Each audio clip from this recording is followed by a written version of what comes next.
It's Paul Roos here from Performance by Design, and welcome back to the Culture Couch. And Murph, welcome, mate. Good to see you again. My partner in crime. And I'm going to introduce Brett Stevens, but I'll give him an introduction, Murph. Really interesting story about Steve-O, who came to footy late.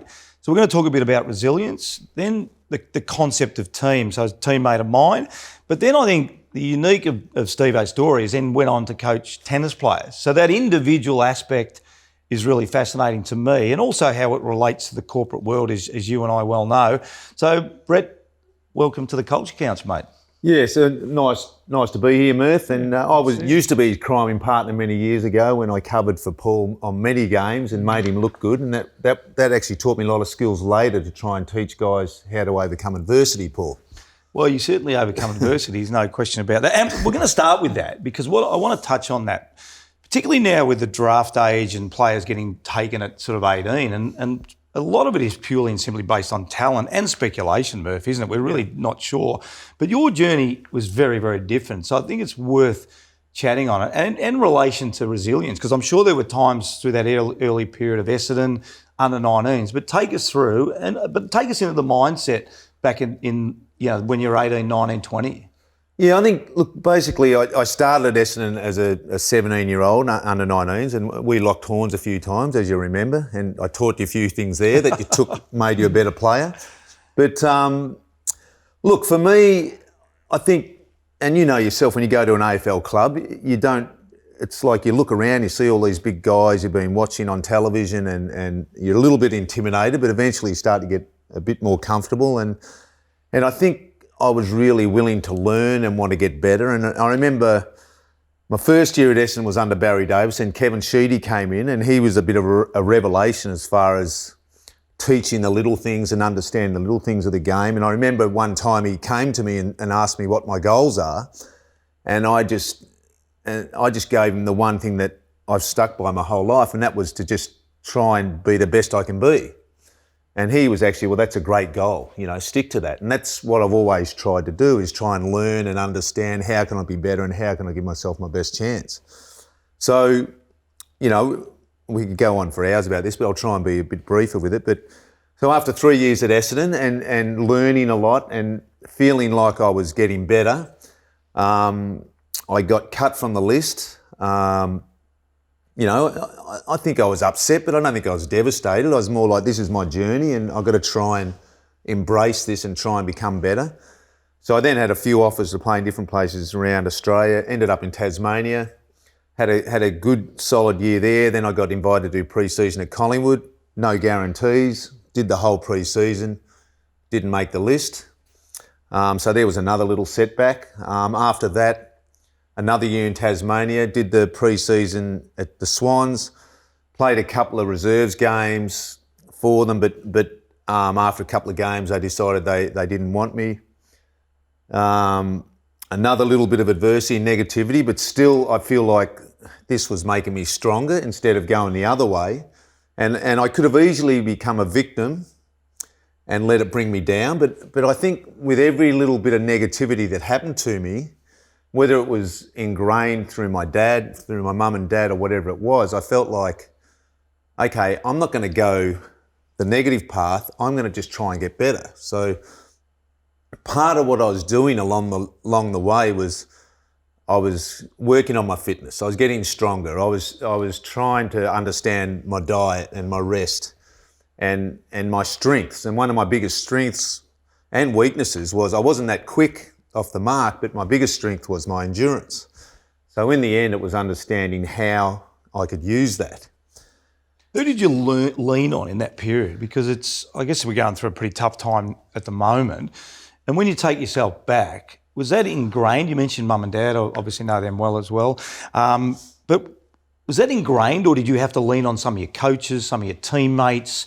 Take us through that period, because it's a really interesting time in your life, obviously. Yeah, it's funny. Obviously there were guys at the club that you'd be attracted to as far as their work ethic and how they went about it. So those were sort of the people that I would be more attuned to be with and be around, and obviously those good habits rub off. You know, obviously, if you go the other way, if you start hanging out with the people who aren't doing the work, then you're probably going to end up being that way. But look, in the end, my mission became not to be an AFL champion or anything, but because it ended up being such a long journey. It was like 9 years, 26 before I played my first game. My mission was to get one AFL game. Yeah. And that was my holy grail in the end. And, you know, I just think my teammates, definitely there was an impact, but part of what I would do too, though, I would look at the guys who were doing well and the guys who aren't doing well. And I would use the guys who aren't doing well, I'm not going to be like that. Yeah. And the guys who are doing well, I want to strive to be like that. And it's probably a common sense sort of thing to do. And, you know, that's what gave me the skills later on in other sports, which we can talk about later. But I just feel, I don't know, maybe I wasn't smart enough to make it complicated, but I was like, oh, well, the good guys are doing that. I'm going to try and do that, you know? And so I think it was ingrained in me from my mum and dad. You know, we're from a small country town, and all we did was play football in the winter, cricket in the summer, you know, and just we'd compete and have fun but we would never feel sorry for ourselves if things didn't go our way. We go, okay, bad luck, let's try again. So when you were 26, I think, when you got your first game. Yeah. Were there must have been moments there, Brett, where you almost gave up or said, I'm going to go and get a real job, I'm going to go and... So talk us through those moments and then how you actually, no, I'm going to keep going. Because at 26, it's pretty late to play first game. It is. And especially with my journey. And it's funny, some of the things that happened. You know, in 1985, after not making it at the Swans, not making it at Collingwood, not making it at Essendon, having some good years though, you know, like I was playing good football consistently. So I was building. But I think my first year in Western Australia, I won the best and fairest for East Perth, and I was a key forward. I kicked 70-odd goals playing full forward, centre-half forward, and probably had the best year of my career up until that date. And then the next year I thought, okay, if I can put in another great pre-season, and this is just me thinking, this is how I was thinking, maybe an AFL club might be interested. So I put in a huge pre-season, and I never stopped training once the year finished. Where other guys have stopped and whatever, I would just keep going and going. And I can remember doing sessions on fields on my own where I imagined, you know, leading out and running back here and running back there, and kept going in the gym and the whole thing. And started 1986. I thought, okay, I want to have another big year. After 5 or 6 games, I couldn't get a kick. I was trying too hard, and I actually ended up getting dropped to the reserves in 1986. And now that could have been the end moment for me, you know, but I didn't see it that way. I probably wasn't even thinking AFL right now. I was thinking, let's get back in the senior team. But what that did, that actually negative turned into another positive, where they played me in the back line. I'd never played in the back line ever in my whole career, right through my juniors. And I think the first game I played in the reserves, I played centre-half back, and I might have got 30 or 40 touches, and I just running around. I thought, oh, how easy is this? You know, it's new lease of life. And so I played a few games in the reserves, then a few weeks later I was back in the senior team. But there was actually a sports psychologist at the club then, and he told me he'd been watching me, and he came up to me earlier in the week and he said, look, I've been watching you play. Look, I know you're training hard, you're doing all the right things. He said, your biggest issue is not so much you wanting it, but you just want it too much. And you've got to learn to bring it back a bit. So instead of listening to music to get you motivated, listen to music to bring you down a bit. Instead of going out there wanting to knock your opponent's head off, maybe crack a joke with him, you know. Oh, what's going on with your hairdo today, Paul? You know, and he's always struggled with his hair a bit. He's got that little cowlick there. But I learnt to take the edge off it a bit. And obviously I still didn't get it perfect, but I learnt to take the edge off. So I thought, okay, this week I'm going to do it. I'm going to try and be more relaxed before the game. Instead of running around ranting and raving, I'm going to try and crack a few jokes. I'm going to even crack a joke with the umpire. And I went out that week and I played full forward and I kicked 8 goals that week.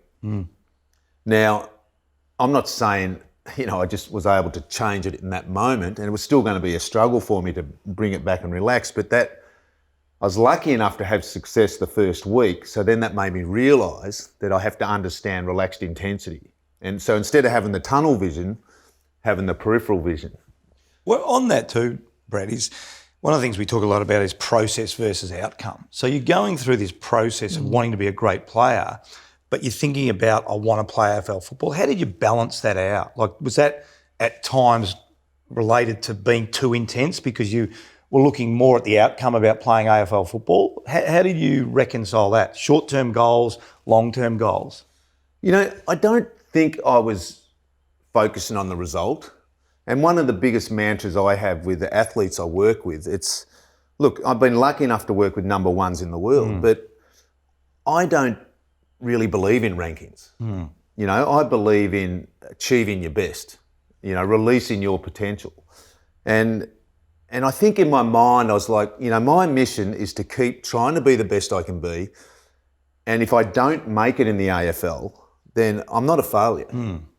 And I think the things I talk about to other people in the athletes I work with, it's like, it's not about being number one. It's the best you can be might be 50 or 300 or 400, but it's not about that. And even about winning and losing, I find it actually amusing that, you have 2 football teams go out and play and you have a winner and a loser. Yeah.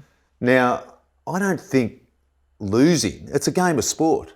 For me, you have a winner and then the other team, and it's only a loss if you don't learn from that loss. And I don't know what you think, but I find it funny, the word loss.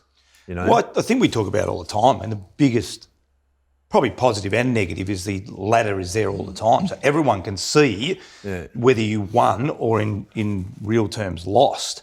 What we focus on is the things that you're talking about, Brett, is like what makes up that game. What makes up all the choices you've made throughout that game. And, if you've done enough right, it's the ability to analyse something without actually worrying about the outcome, which is really difficult in a team sport, Murph, isn't it? 100%. And it requires so much resilience to keep coming back. I'll just come back to that finally, just to finish it off. Brené Brown talks a lot about building resilience when people are strong, so that if you're trying to build resilience when they're down, it's very difficult. Yeah. You obviously are an optimist, I suspect, and very resilient. Where did you get resilience from? Like as a kid growing up, you've obviously got a very strong mindset. Where did that come from? It was probably growing up, as far as, like football-wise, we didn't have a team where I was from Lake Eildon, like 1,000 people. And the only football we would play would be on the park on Saturday. We'd have the radio there with the football in the background, and we would play all day. And there would always be fights, and there'd always be, someone would end up crying at some stage, but everyone just kept having a go, and maybe it goes back to then. But I think more so, when I first started at Essendon, I didn't have any clue how to run or the whole thing, and I could see, okay, I need to get better at this and this. And then I think I understood that if I'm consistent with my effort, I can become better. And I think that became a mantra as far as, the consistency in my effort, as far as with everything, was the thing that kept me going, as far as just keep looking forward, keep trying to get better.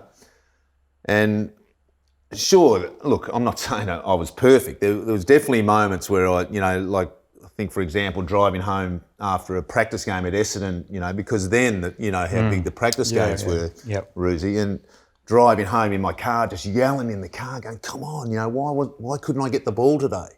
And there were definitely lots of those moments. And I think it's In the end, I think I got over disappointment pretty quickly as far as, okay, just let's try better the next time. And I think for me as a teammate, Brett, I reckon you touched on before, learning. You're a very good learner, and simple concepts which probably aren't as simple now, and we'll probably touch on a few later on, but I think you're a great learner, you're a great student, and I think if you're always prepared to learn and don't think you know everything, when do you reckon that hit, the fact that, well, I know what my strengths are, I know I need to get bigger, I know I need to get stronger, rather than necessarily working on my speed, it's not going to be my strength, but my strength is my endurance. When do you think you really got that concept of listening and then actioning? Because it's a really simple plan, you touched on it before, but so many people don't really get it.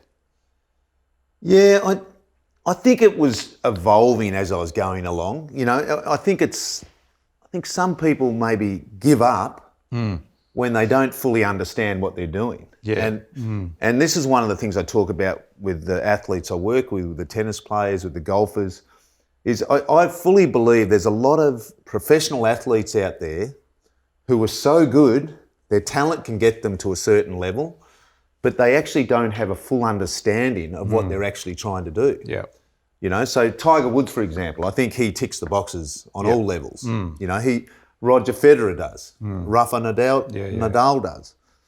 But, you know, and Roger Federer as a young guy, I remember seeing him as a 17, 18-year-old playing against one of my players, and we didn't know who he was, and someone gave us the scouting that this guy's like a mini Sampras, and the guy I work with, he beat him easy, and this guy's attitude was terrible, and we go, oh, that guy's not a mini Sampras. Yeah. He ends up being better than Sampras. But at the time, Yeah, he didn't know what he didn't know what he was doing. Yeah. You But know? that comes back to the listening. I guess that's the concept I really want to explore you with, because a lot of people don't listen. Yeah. Because it does take time. You know, no one's suggesting as an 18-year-old you turn up to a footy club, or even as a 26-year-old. You've still got a lot to learn, but you're a great listener. And I think you're also great at exploring you used to run with, maybe we talk a little bit about running with Nick Beddoe and Steve Monaghetti, and you did the bike riding and all that. So you're sort of almost ahead of your time in weight, sort of a little bit. I mean, although that concept had come in, but you were great at listening and exploring different concepts. Yeah. Look, I was lucky enough to. Nick Beddoe was a good mate of mine, who's one of Australia's top athletic coaches, and he was Monaghetti's training partner back in the day. And I was lucky enough to go and do pre-season with those guys. And I remember actually one pre-season, the club actually banned me for 2 weeks. They thought I was doing too much, but I knew what I was doing. And I actually remember the general manager was out driving through Yarra Glen somewhere. This is when I'd been banned for training for 2 weeks because they thought I was losing too much weight. And I was out there on my road bike and I just on a 100k ride, you know. But look, being around those people, see, like understanding, like for example, they would do Monaghetti and his training group, they would do a 3-hour run every Sunday. And I went and did the run with them one day, and I'm over 90 kilos, and they would only let me run for 2 hours. So after 2 hours, they go, okay, Moose, you've got to stop, or you're going to injure yourself. And just to be with those guys, you know, I'm running as hard as I can to try and keep up with them, and they're just trotting along and talking, you know, and I'm on the back just hanging on. And Can't breathe for 2 hours. And you know, the respect I had for those guys though, as far as learning from their adversity, and I don't think people even realise what these guys do. You know, you imagine you're setting out on a 40k marathon, but this is not a marathon, this is a race. And you've got to embrace being uncomfortable for 2 hours. You know, and maybe that's when I made that link. Because I know later on at Fitzroy, you know, you'd always be nervous before your fitness tests, you know, your 4K time trials. And I obviously set the bar high for myself, and I was under pressure to finish in the top 2 every time. And if I didn't, it was like, oh, what's wrong? And I remember in the end doing some of the fitness tests, and I was like, wow, that was actually too easy for me. I'd become so comfortable being uncomfortable, and I'd done it so many times that, sure, I was uncomfortable, but I got used to it. And I think that's a huge thing in understanding whether you're a golfer or a cricketer or a tennis player. I think in the end, Ruzi, and you'll agree, we're all losers in professional sport. You know, even Michael Jordan would have lost more than he won. But it's how you deal with that negativity, how you deal with the losses. Do you learn, or do you just put your head in a bucket of sand and not learn? And great messages. Yeah. Great messages. So you got to Fitzroy eventually. well, this is so 1986. I'm playing in the reserves. Yeah. In the WAFL, and I get back into the senior team and pretty much played the rest of the year in the back line. And now I could have just gone, okay, I'm just going to be a back line playing the WAFL, and I really wanted to have one more go at the AFL, so I actually rang Essendon and said, do you mind if I come back and do pre-season? And I said, I know there's no guarantees, but I really just want to come back and have one more go. And you know, I'm thankful that they said yes, and they said, okay, you can come back, but there's no guarantees. Now, I could have easily just stayed in Western Australia. I was comfortable. I was enjoying my life, but I thought I'm going to give it one more go. I felt like I needed to. So I went back and pre-season, the practice games for the first time, and I was always a slow starter, and maybe that's what held me back earlier in my career. But the first practice game, I kicked a bag of goals and had a great game. Then the next practice game, I had another solid game. And then I received a phone call from Fitzroy, and they wanted to talk to me. And they basically said, look, we want to sign you. We want to put you on our list. And, you know, right there, I was like, oh, wow. You know, and so then I went back to Essendon, and they wanted to have me on their list as well. So all of a sudden, I got two clubs want to have me on the list. I spoke to Essendon, and basically Fitzroy guaranteed me. Didn't say I would be 100% in the senior team, but they said if you keep up with the form you're doing now, we'll have you in our night game next Saturday in the senior team, and you'll be a great chance to play in our first game of the year. And so in the end, I decided to go with Fitzroy. Played in the night game out at VFL Park, was like my first sort of senior game, but not really. You know, my first game was running out the MCG against Melbourne. You know, in front of 50,000 or whatever. Fantastic.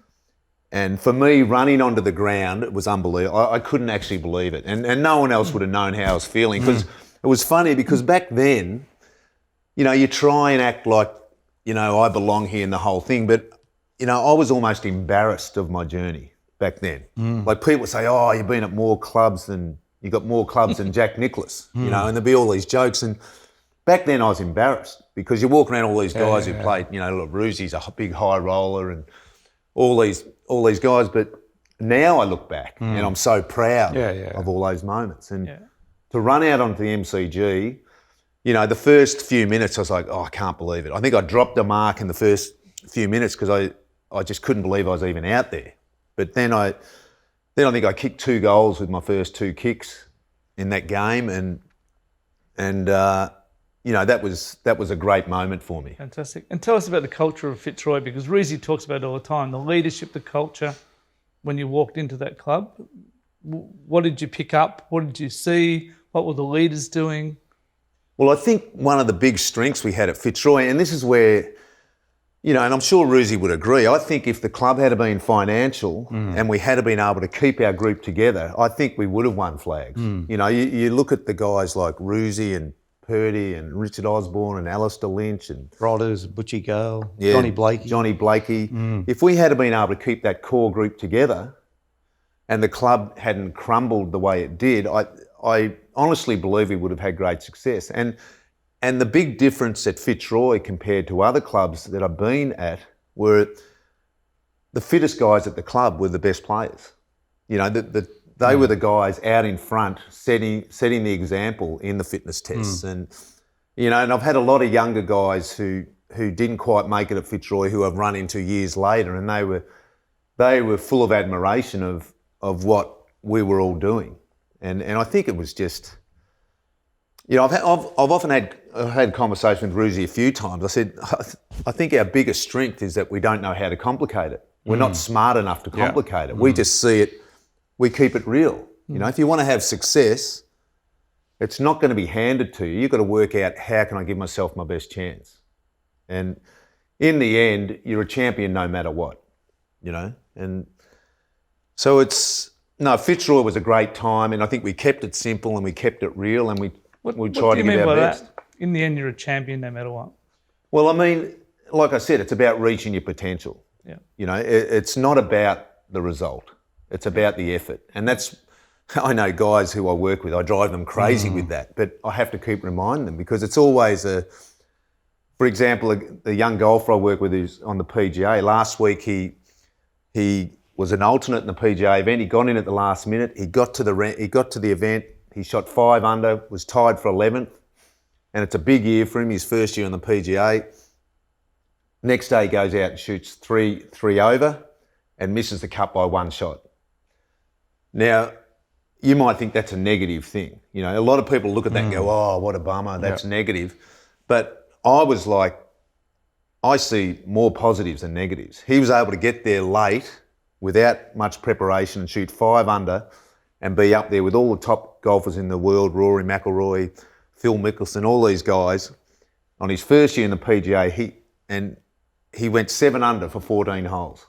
Then the next day he goes 3 over. Now we could focus on the 3 over, or we could focus on the 5 under.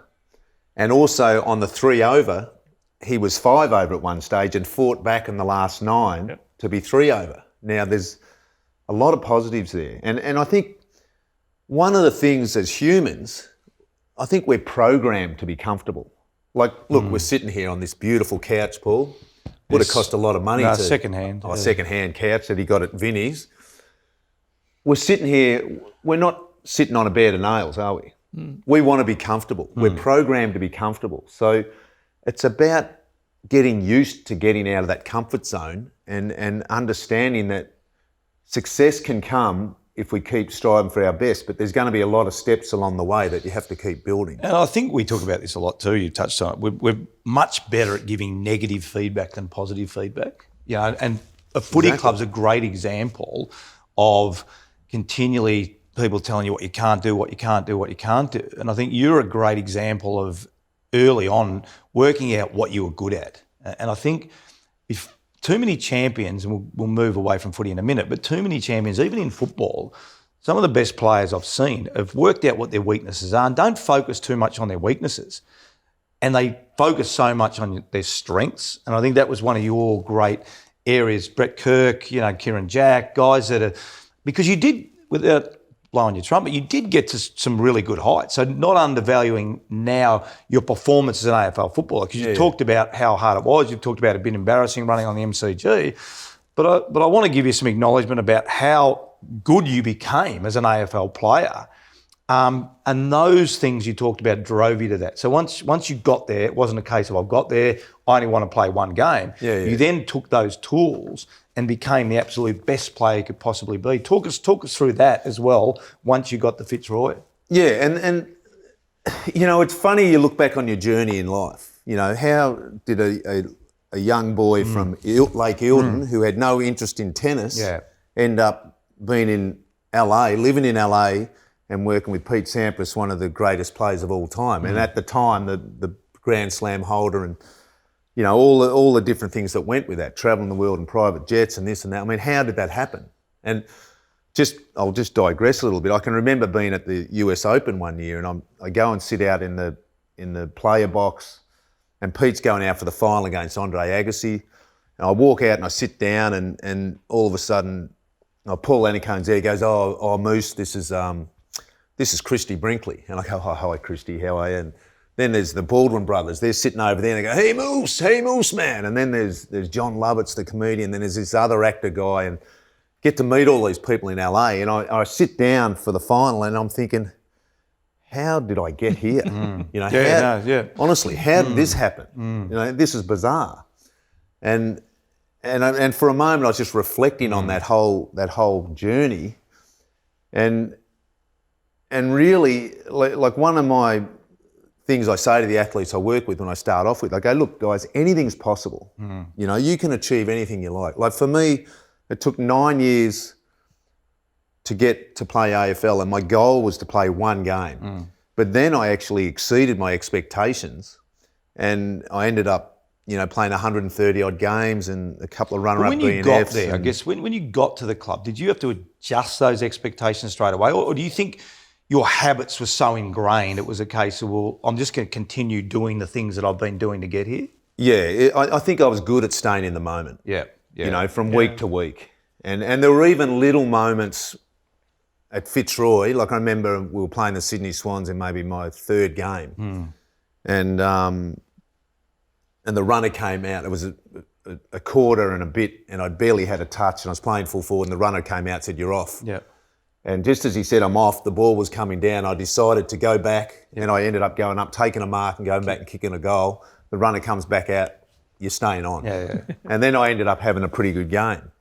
So, what would have happened if I didn't stay there? Yeah. There's all these little moments, but I just think I became really good at not getting too far ahead of myself and not looking too far back and just trying to be in the moment. Of course, you can't be perfect with that. You're going to have negative thoughts, what if, all these thoughts. We're all human. We can't strive for perfection, but we can keep striving to give our best. And I think, whether it's people who are dealing with depression, and obviously, there's a lot of issues that go with that sort of thing, and the toughness of whether you're a CEO in a company and you're trying to bring your team together and things aren't going your way.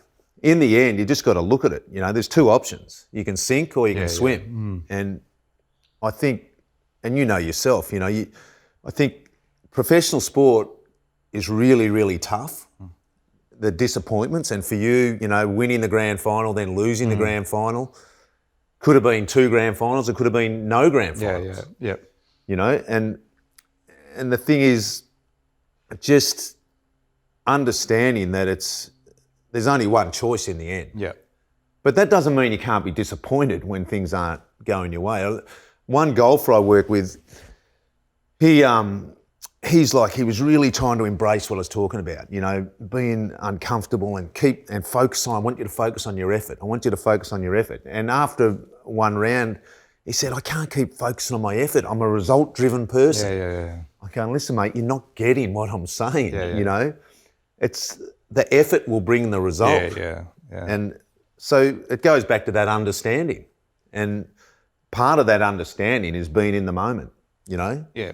What about, is there anything you look back on, as before we move to tennis and the next day, is there anything you look back on you would have done anything differently? Because you've achieved a lot through adversity, resilience, perseverance. I think your analogy about staying in the moment is absolutely correct. I mean, your ability just to do things and create habits, which we talk about a lot. Is there anything you look back on during that time and you say, oh, I wish I had done that, or I could have done that better? Yeah, maybe learned how to relax more earlier. Maybe that would have given me another opportunity. Look, it probably, back in those early days, maybe when I was at the Swans, it would have been nice if I had been able to just realise then that I had to chill out a bit and bring it back, and not be so obsessed with I must do this, And I think that was my biggest weakness early days, was just trying too hard. So instead of coming out and marking the ball and letting it come to me, it was more like crushing the ball. And then wasting too much energy on other things, like that intensity and like being hard on myself. And so I think if I had been able to maybe cut myself a little bit more slack, it sounds a bit corny, but sort of start being my own biggest fan instead of when I was out there being too critical. But I think that's the conundrum in sport and life. And I like to talk with the tennis players and golfers and surfers and all these different athletes I've been working with. I like to say you've got 2 hats. You've got the professional golfer's hat and you've got the competitor's hat. Now, the professional golfer, he strives for excellence. He strives for perfection. He's on the driving range and he's hitting countless balls and he wants it to be perfect. And he's being hard on himself. And that's good because that's what got him there. Being hard on himself is what got him to that level. But then the competition for me is the reward for the work you've done. yeah. So then you've got to take off that professional's hat and you've got to put on the competitor's hat. Now the competitor, he's got to be not looking for perfection. He's got to be his own best mate, his own biggest fan. He's got to be there for himself. And he's got to understand that if I make a mistake, if I do something negative, that's a trigger to make me more determined, not go the other way. So it's really hard to change that because these guys are so good, and especially in tennis and golf where there's a lot of technical stuff, these guys are so good, they can still have a career without doing that. Yeah. But in the end, are you ever going to be the best you can be? And sure, it looks good to be top 50 in the world and whatever, but if you can be a top 50 and maybe you've been a top 10er, you know, it's hard for guys to change those thoughts because they're being successful to a certain level, but not to What's going to drive them to get to the next level? So, Brett, you've made the transition from team sport to individual sport to work in tennis. Can you talk us through the transition, but also the difference in culture between team sports and individual sports? Yeah, well, the transition was, the funny thing for me is I never had any ambition to be on the tennis tour. And I had an opportunity to go to the US Open in 1993. That was straight after the last game of the AFL season there. And I was there with a guy, Wally Masur, and he said, look, come over. And there was a trainer at our club. He had some connections in Boca Raton at a tennis academy there. And I said, look, come over and you can do a little bit of work at the academy and then maybe come to Europe and whatever. So I went to the first US Open with Wally.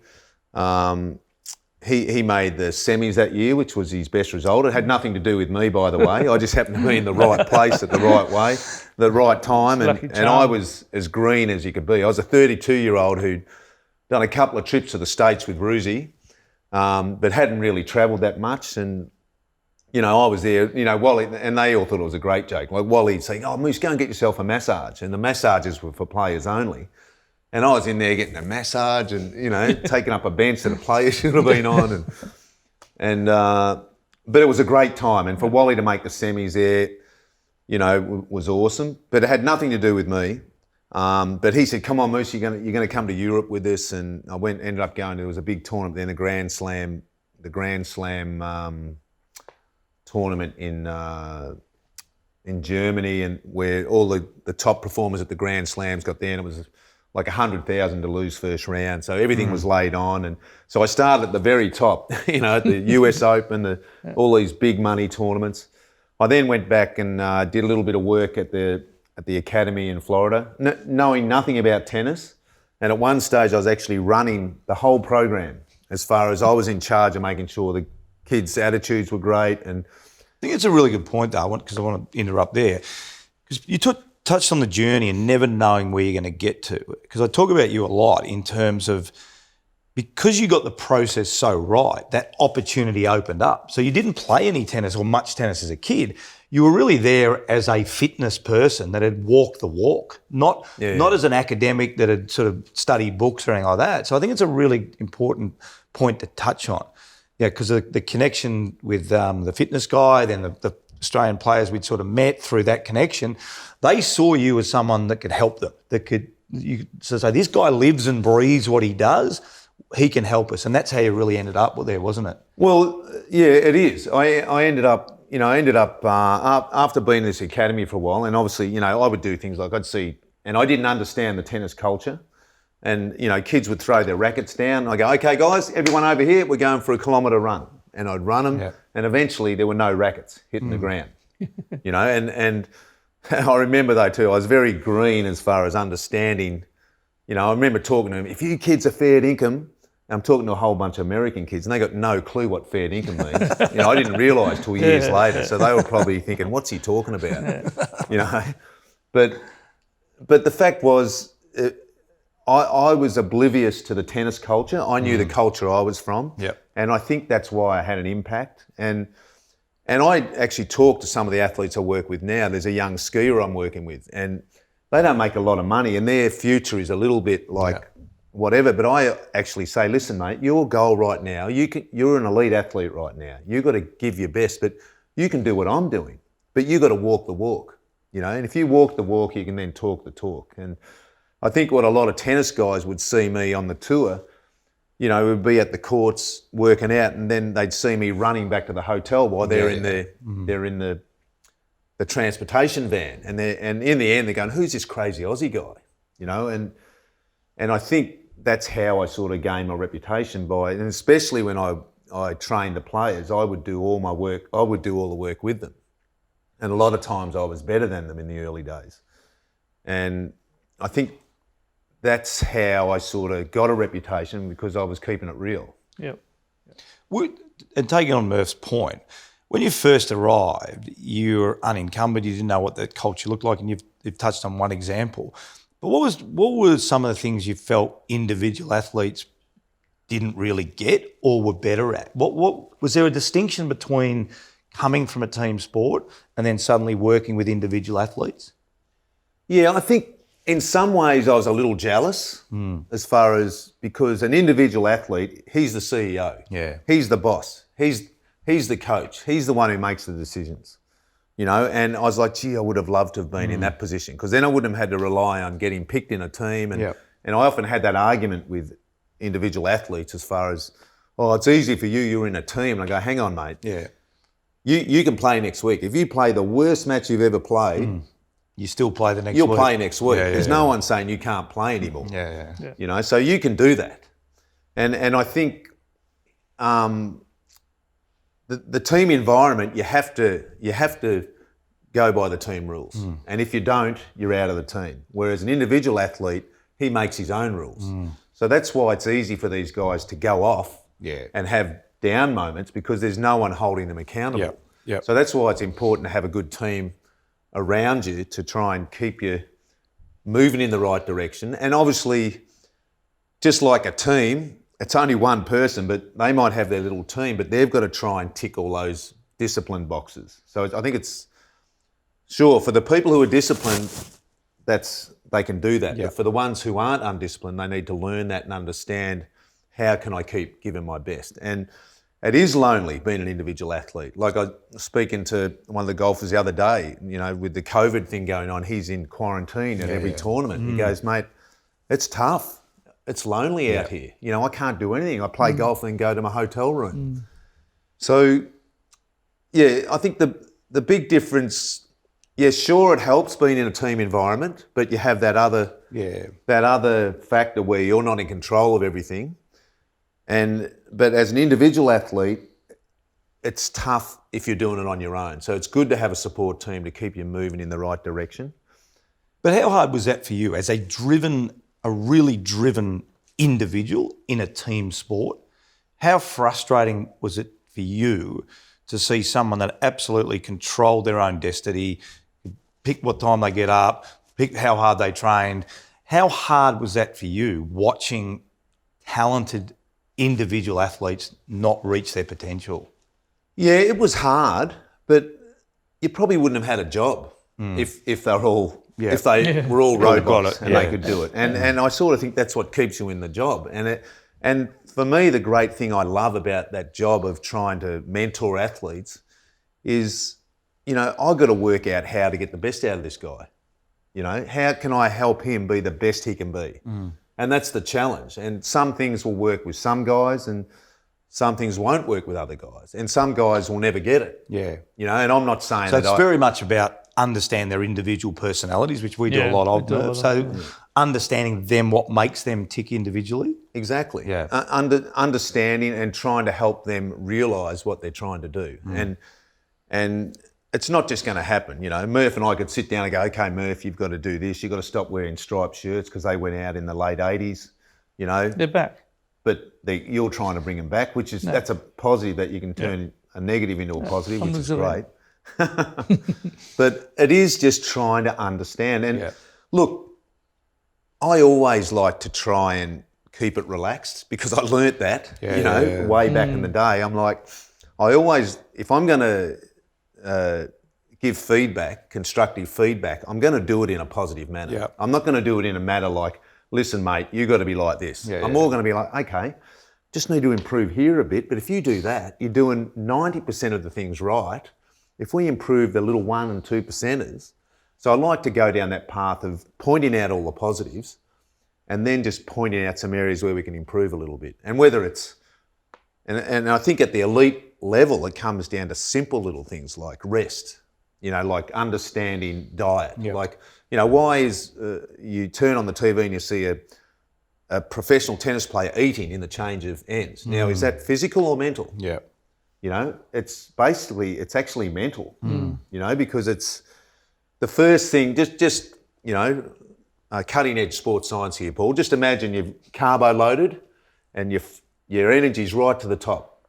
Soon as your energy levels start to drop, the first thing that gets affected is your brain. Yeah. Yeah. So what you're actually doing is you're actually topping up your fuel levels, and especially at the start of a match, in football, in tennis and golf and whatever, at the start, with the nerves, your metabolism's 2 to 3 times quicker. So you're burning calories just by standing there. Yeah. So it's really important to keep your energy levels up, and then it's really important rest and recovery when you finish, and proper rest and proper recovery. Don't waste time. And I always used to get in trouble with players. I go, okay, let's go. Let's take care of your recovery now. I'll get you something to eat. Let's get out of here. Let's get back to the hotel, put your feet up, watch TV or read a book, but, not on the internet, not taking phone calls, resting. So that it's understanding all those little subtleties as well. And you were lucky enough to spend a fair bit of time with a guy called Pete Sampras, one of the greatest of all time.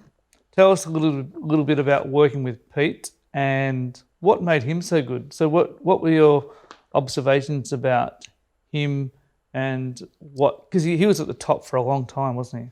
Well, first I went in, I fixed up his serve. Okay.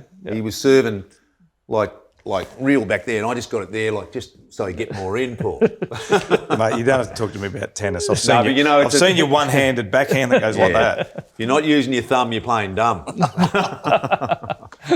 It was funny stories with Pete. Like we used to, he lived in Beverly Hills, and I was lucky enough to live in Santa Monica. So it was a tough life. I had to drive from Santa Monica to Beverly Hills, which is about a 20-minute drive. But we did a lot of training at UCLA. And I remember one time he trained hit with the college players there, and you get quite a few people would come and watch the practices. And one day he's going, Moose, come in here. I just want you to show me how to serve. Come on, let's have a bit of a laugh here. So he hits a serve into the net, and I'm going, what is that, man? I grab his racket, I throw it on the ground, and I give it here. And he's like, oh, what?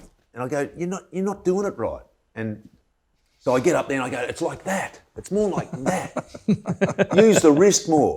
And he's like, oh, I'm sorry. And he gets his head down. Then he gets up and he just booms one down the middle. And I say, look,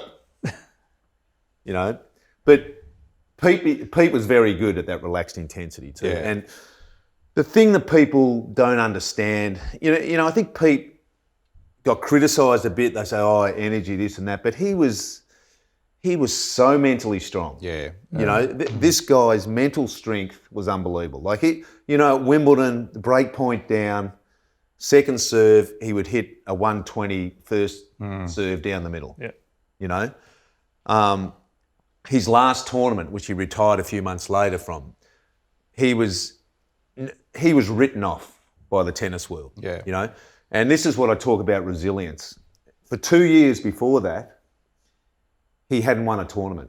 He'd been runner-up the US Open a couple of times. He'd been close, but he hadn't won a tournament. And he was unbelievable with his attitude. He used to talk to me all the time. He goes, you know what, Moose? I know I can still win a Grand Slam. I know I can win another Grand Slam. Look, and I'm going to keep going because I know I can do it. And a lot of people doubted it. Even at the US Open that year, he won his first round against Greg Rosetsky, and he was famous in the press saying, oh, he's no good, Sampras. He'll never win another one. And, that US Open, and this is how quick time flies because I haven't even looked at it since then, and I'd love to sit down and look at the last set because it was one of the gutsiest things I've ever seen in sport.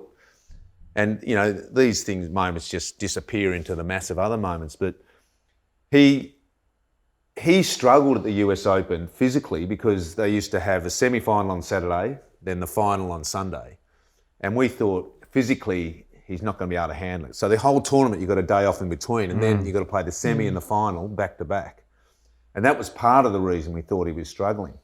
Well, when he won the US Open in his last tournament, there were rain delays. He played 5 matches in 7 days, you know, and he'd worked his butt off in all that time. But he came out in the final against Andre, who he loved playing. He felt like he had him mentally. And he reeled off the first 2 sets. He was on fire. But then all of a sudden in the 3rd set, he started to hit the wall. You could see physically his energy had gone down and he was struggling. He lost the 3rd set. And we were like, oh no, man, he's got so close. You know, this is not looking great. And get to the 4th set, and Pete's got a bit of the hangdog thing going, but he's holding serve. He's saving break points. He saved break points. If he had lost that set, it was done. He saved break points with second serve and volleys against the best returner in the game. He was willing to put it all on the line and take calculated risks, knowing that if it didn't work, he would fail. But also knowing that if he didn't do that, he would be disappointed in himself. And in the end, it got to 4-all in the 4th set. Andre serving, and that's where Pete wanted to be. And all of a sudden, he's jogging on the spot. You know, and Andre looks down and sees him jogging, and then Andre's first serve fault, second serve, Pete chips and charges, boom, hits away a volley and come on. And he's not that emotional, you know. And then wins the next point. I forget what the score was in the game, breaks Andre, comes out, serves it out, he's won the Grand Slam. And the one that everyone thought, there's no way he can do this. And for me, that was one of the biggest moments I've ever seen as far as someone you're involved with to be that gutsy. And, you know, it was unbelievable. It's also breaking down the concepts, isn't it? Because we talk a lot about a skill-based, talent-based team as opposed to a behavioural-based team. And obviously it's minuscule in tennis. I mean, they're so technical and so good. But when you're talking through and having watched a lot of tennis over the years, his ability to stay present, his ability, and I don't know whether you watched The Last Dance with Michael Jordan. They talked about Michael Jordan. They've never seen anyone so present. And people misinterpret some of the concepts, but the ability to stay present is really, in those difficult moments, understanding what you're capable of doing, understanding what you're not capable of doing, being really present and the ability to make decisions in those moments. And he was as good as anyone at doing that. Yeah. He had an unbelievable strength and he definitely maximised his strengths. You know. And look, maybe he could have played on, but I remember we did the whole pre-season after that and we got to December and he goes, you know what, Moose, I feel like I'm on such a high after winning that Grand Slam. Why not finish this way? And look, I had a great time. I was with him the last 5 years of his career and I took him from 1 to I think 12, which no one else could do. That's great. You know, so that was a great achievement, Paul. Took me 5 years to do it though, so he hung in there. But he did have a different goal, which is interesting, isn't it? Because you talk a lot about enjoying the journey. So it's probably worth exploring that as well. So Pete's probably gone from wanting to play at every tennis tournament, being the number 1 tennis player in the world. Take me through his mind in transitioning, because as a high-profile athlete and an athlete that is number 1, to almost say, well, I'm going to give up that number 1 ranking because my goals have changed. Take us through that. Well, I think basically, you know, they're in such rare air, guys like Federer and Nadal and Pete and Andre and all these guys who are, you know, they're looking at history. You know, so Pete's goal was, well, I've been number 1 in the world 6 years, which was a record, and I think it still might be, or Roger might have equalled it, I'm not sure. But the fact that they're chasing greatness. So I think it wasn't hard for him to let that go because it was really difficult to stay number 1 too. There's a lot of energy, you know, a lot of extra time with interviews and this and that. So I think he was on a mission to be the greatest Grand Slam winner. But the most impressive thing for me was that he actually decided to to go with me, and he knew how hard I worked and how strict I was. And one of the first things when he rang me was I said, look, I'm happy to come there and work with you, but you've got to do what I tell you to do.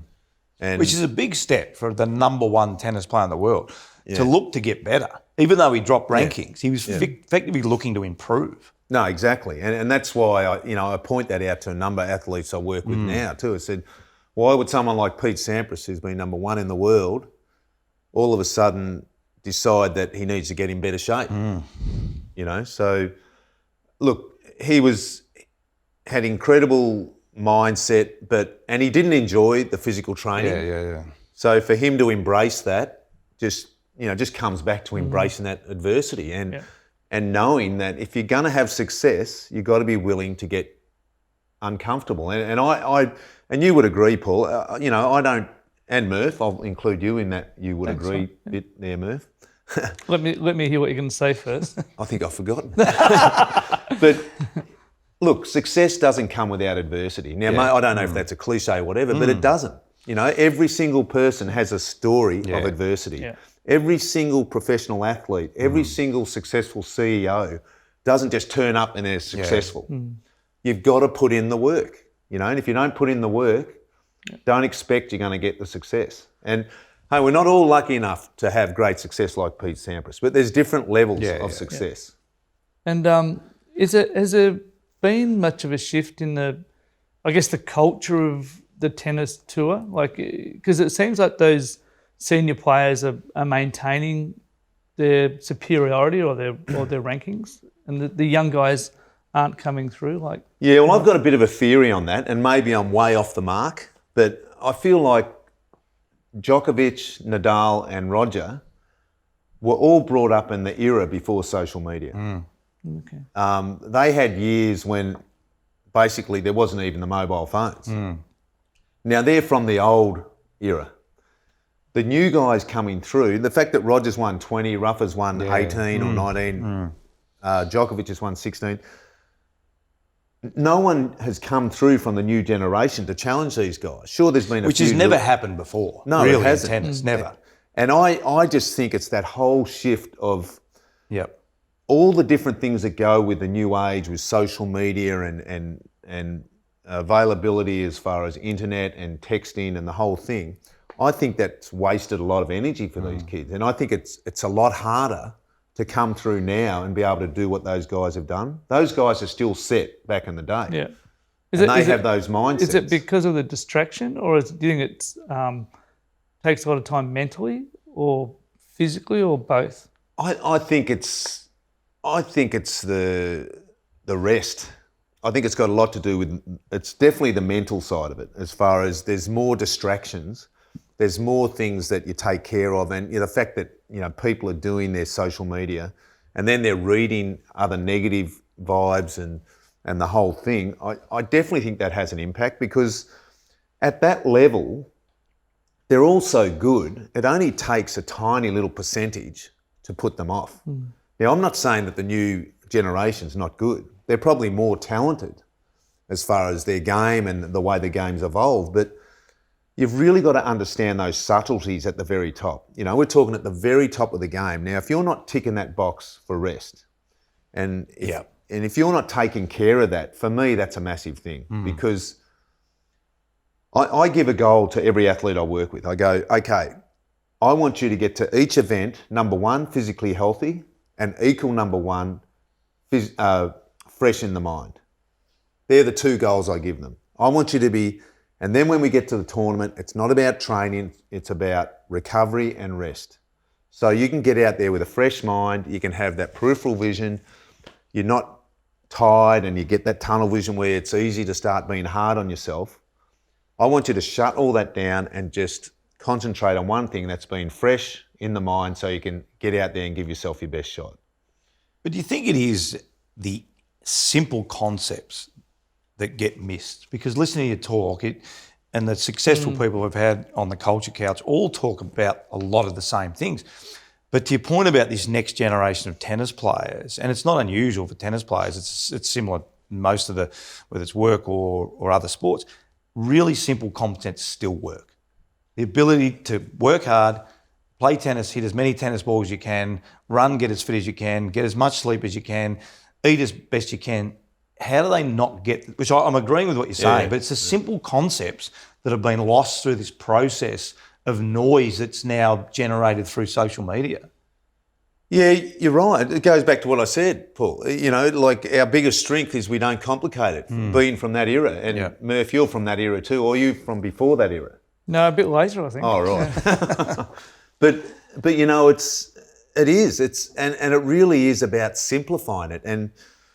But that's the hardest thing to do. And I get it though. I get it. You know, like a lot of times if I send a message to a player who's playing in the States or whatever, it'll be, okay, simplify your thoughts, reset, recover, and look forward to the next challenge.